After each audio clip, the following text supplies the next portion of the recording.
प्रभु जी अवस्था में लाया जा सकता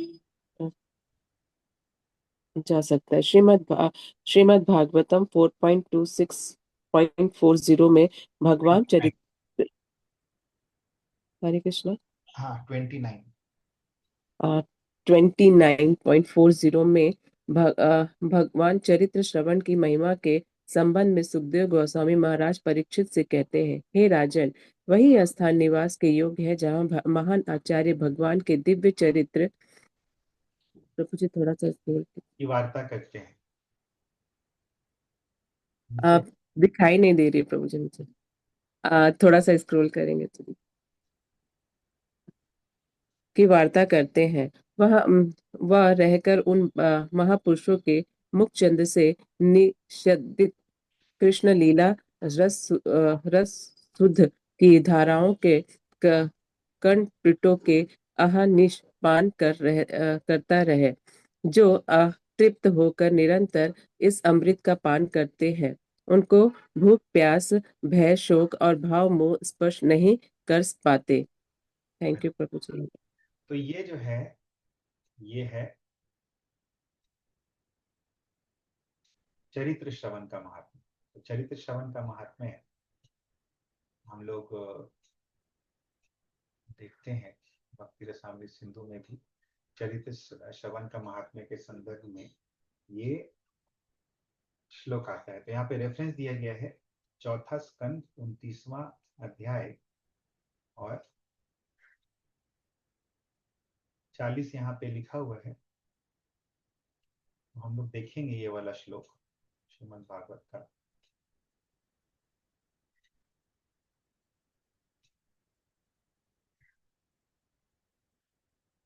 तस्मिन् महन्मुखरिता मधुविच्चरित्र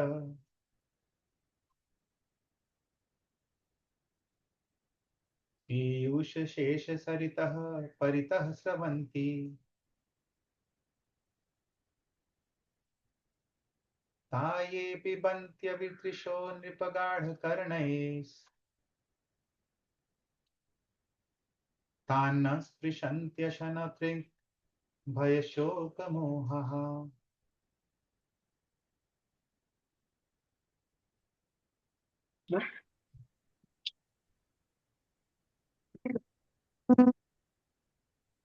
आ जा रही है क्या? आर्य भगवान श्री चैतन्य महाप्रभु ने भी श्रवण को वर्तमान कलयुग में स्वरूप साक्षात्कार का साधन बतलाया है।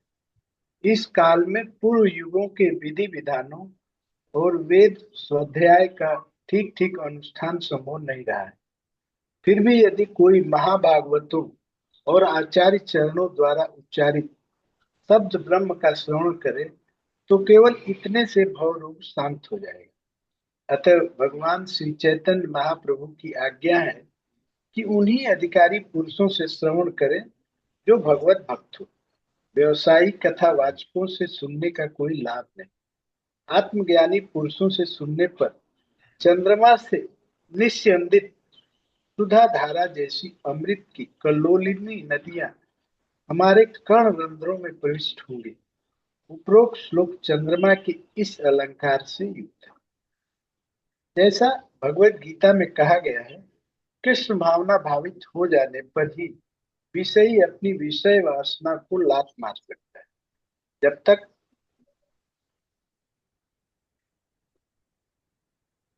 वह किसी उत्तम कार्य में नहीं लग जाता, वह किसी उत्तम कार्य में नहीं लग जाता, तब तक जीव अपने तुच्छ कार्य से विरत नहीं हो सकता।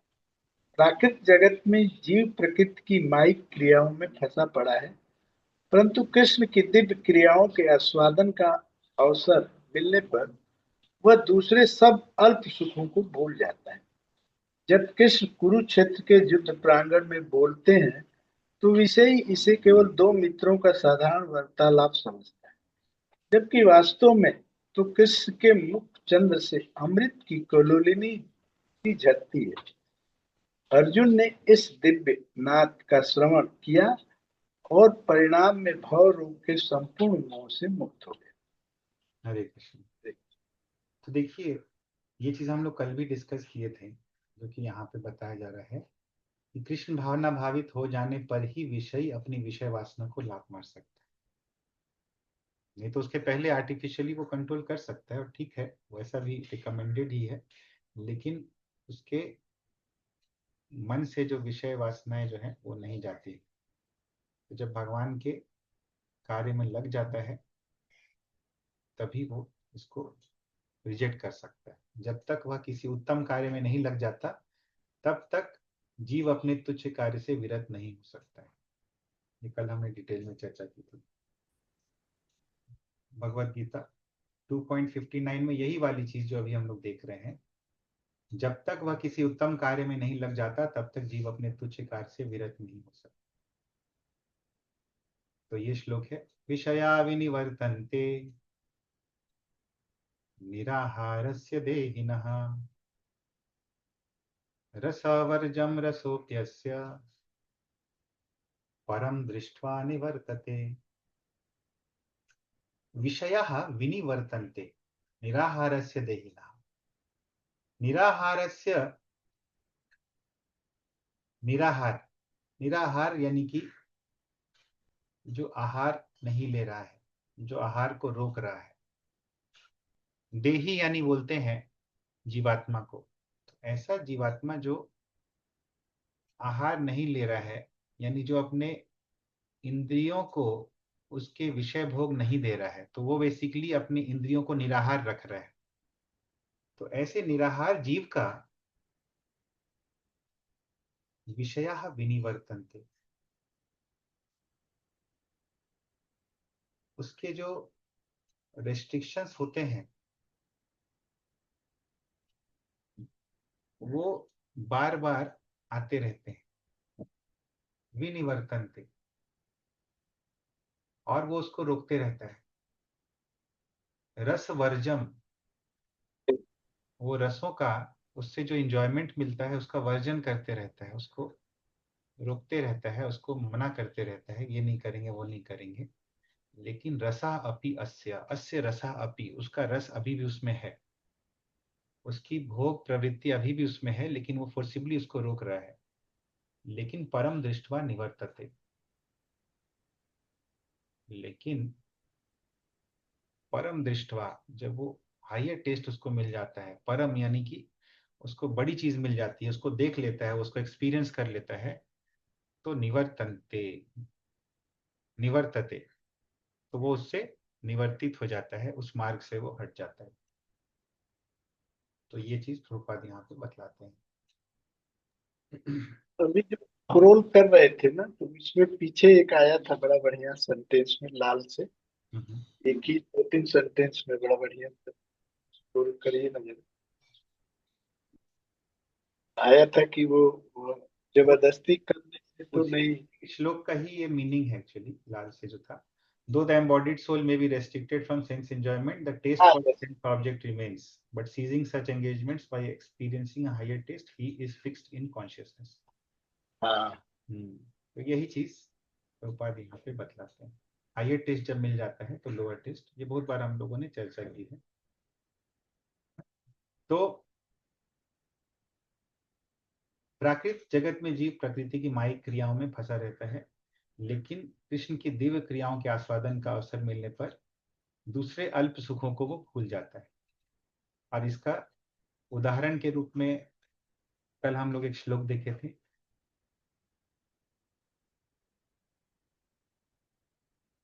तो जो वंदना माता जी बता रही थी वही श्लोक है इसका उदाहरण के रूप में। यदवधि मम चेतः कृष्ण पादारविंदे, यदवधि मम चेतः कृष्ण पादारविंदे, नव नव रस धामन उद्यतम रंतुमासीत्, तदवधि बत नारी संगमे स्मर्यमाणे, भवति मुख विकारः सुष्ठु निष्ठीवनं च। तो ये एग्जाम्पल देखा था हमने कल। तो भगवान भी जब भगवत गीता बोलते हैं तो अमृत की धारा जैसी वो धरती है। और इसका एग्जाम्पल हमने भगवान के केस में भी देखा कि कैसे अर्जुन अपने शोक मोह भय से मुक्त हो गया जब भगवान के रूप से उसने इस अमृत धारा का आस्वादन किया। तो लास्ट में एक और श्लोक जो है इसी संबंध में वो देखेंगे हम लोग। पढ़िए कृष्ण रुक्मिणी माता जी।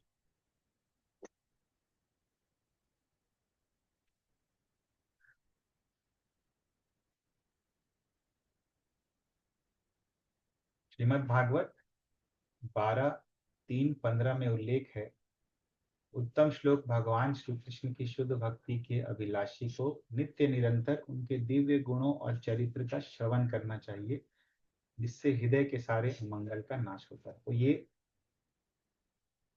भागवत में ही बताया गया है और इसका श्लोक जो है वो हम लोग देखेंगे।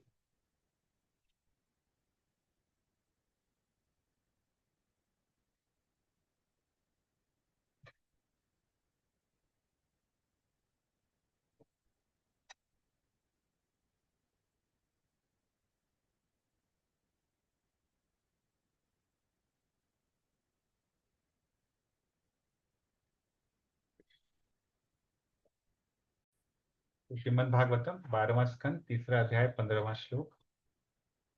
यत्तोत्तम श्लोक गुणानुवादः संगीयते भीक्ष्णममङ्गलघ्नः तमेव नित्यं शृणुयादभीक्ष्णम् कृष्णे मलां भक्तिम् अभीप्समानः। यह तु उत्तम श्लोक गुण अनुवादः अभीक्ष्णम् संगीयते। तो उत्तम श्लोक किसको बोलते हैं? भगवान को बोलते हैं। तो यह तु जो व्यक्ति उत्तम श्लोक यानी भगवान का गुण अनुवादः गुणों को अनु यानी बार बार बोलता है, गुणों को अनु यानी बार बार, वादः यानी बोलता है, संगीयते और गाता है, अभीक्ष्णम अमंगलघ्नः। कैसे गाता है? अभीक्ष्णम। अभीक्ष्णम का मतलब यहाँ पे प्रभुपाद बताते हैं हमेशा, संगीयते।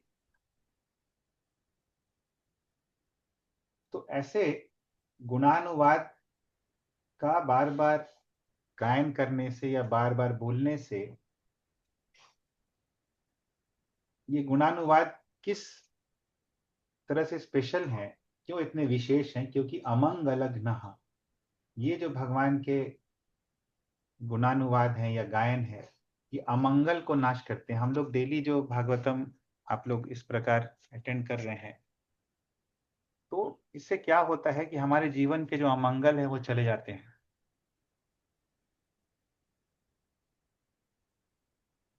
तो अमंगल क्या है हमारे जीवन का, ये हमें समझना पड़ेगा। बहुत बार हम लोग ऐसा समझते हैं कि हमारे जीवन में जो कष्ट आ गया वो अमंगल है, और लेकिन अमंगल असली में क्या है? अमंगल असली में ये है कि हम लोग इस भौतिक जगत में, वही अमंगल है, रूट कॉज ऑफ अमंगल। तो अमंगलघ्नः, घ्ना मतलब मार डालता है, काट डालता है, उसको नष्ट कर देता है। तो ऐसे अमंगलों को नष्ट कर देता है ऐसा गुणानुवाद। तम एव नित्यम शृणुयात अभीक्ष्णम, अभीक्ष्णम यानी हमेशा, तम एव नित्यम शृणुयात, इन्हीं गुणानुवादों को नित्य शृणुयाद यानी श्रवण करें। कृष्णे अमलाम भक्तिम अभीप्समानः, और नित्यम यदि कोई श्रवण करता है तो कृष्णे अमलाम भक्तिम अभीप्समानः, किसको व्यक्ति को श्रवण करना चाहिए? जो कि कृष्ण में यदि किसी को अमल भक्ति चाहिए, जिसमें कि कोई मल ना रहे, कोई गंदगी ना रहे, तो ऐसे व्यक्ति को नित्यम शृणुयाद, नित्य रूप से श्रवण करना चाहिए। The person who desires pure devotional service to Krishna, कृष्णे अमलाम भक्तिम अभीप्समानः, ऐसे लोगों को बोलते हैं कृष्ण के प्रति जिनको अमल भक्ति चाहिए। Should hear the narrations of the Lord उत्तम श्लोका उत्तम shlokas glorious qualities should hear the narrations. तो गुण अनुवादों को उसको सुनना चाहिए। और संगीयते, यदि कोई हमेशा इस प्रकार गान करते रहेगा भगवान के इन गुणों का, तो अमंगल घ्नः, सभी उसके अमंगल दूर हो जाएंगे। तो ये चीज श्लोक में बताया गया। तो ये श्रवण की महिमा आज हमने जो बचा हुआ था, चरित्र श्रवण और गुण श्रवण। यहाँ पे देखिए, यहाँ पे जो फोकस किया गया इस श्लोक में, वो गुण श्रवण के बारे में फोकस किया गया है, गुण अनुवाद। और इसके पिछले वाला जो श्लोक था जो कि हमने देखा था, उसमें मधुभित चरित्रम, उसमें भगवान के चरित्र के बारे में फोकस किया गया था, चरित्र श्रवणम।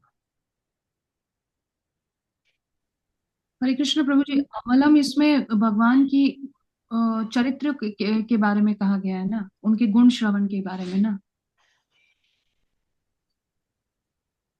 क्या चीज गुण श्रवण के बारे में कहा प्रभु था? जी, ये जो श्लोक अभी हम लोग किए, उसमें अम्लम शब्द जो आया, वो जो श्रील प्रभुपाद जी मीनिंग दिए अनटेंटेड, तो वो किस लिए आया? वो तो भगवान की जो भक्ति उसके लिए आया ना, ऐसी भक्ति। राइट राइट, अमलाम भक्तिम। देखिए, कभी भी संस्कृत में ऐसे जब श्लोक आते हैं, आपको जानना है कि किस शब्द के साथ आ रहा है, तो आप उसका विभक्ति और वचन देखिए, किस विभक्ति में है, किस वचन में है। तो यहाँ पे भक्तिम अमलाम, अमलाम भी जो है वो किस विभक्ति में है? रामा नाम। अमलाम जो है वो द्वितीय विभक्ति में है, प्रथमा ये एक वचन, द्वितीय अच्छा, रामम। विभक्ति एक वचन। हाँ। नहीं नहीं, रामम नहीं आएगा, ये स्त्रीलिंग है ये, तो इसमें स्त्रीलिंग का शब्द रूप आएगा। तो अमलाम भक्तिम, लता लते लता, लताम लते लता। रमाम है ना प्रभु जी? हाँ, तो लता वाला शब्द रूप आएगा यहाँ पे। और भक्तिम जो है ये इकारांतक स्त्रीलिंग में आएगा, तो इसकी विभक्ति सेम है, इसीलिए ये दोनों शब्द जो हैं वो एक साथ है। तो ये विशेषण जो है भक्ति के लिए, ऐसे आपको करना होगा। अभी देखिए, जैसे ऊपर में देखिए गुणानुवादा, इसका क्या है विभक्ति वचन? एक वचन। विभक्ति तृतीया गुणानुवाद। प्रथमा विभक्ति। हाँ। तो गुणानुवादा और अमंगलघ्नः, ये एक ही चीज के लिए यूज किया गया। तो भगवान का जो गुणानुवाद है वो अमंगलों को नष्ट कर देता है, अमंगलघ्नः। ठीक है, तो ऐसे करके समझ सकते हैं। हरे कृष्ण। इसमें प्रभु जी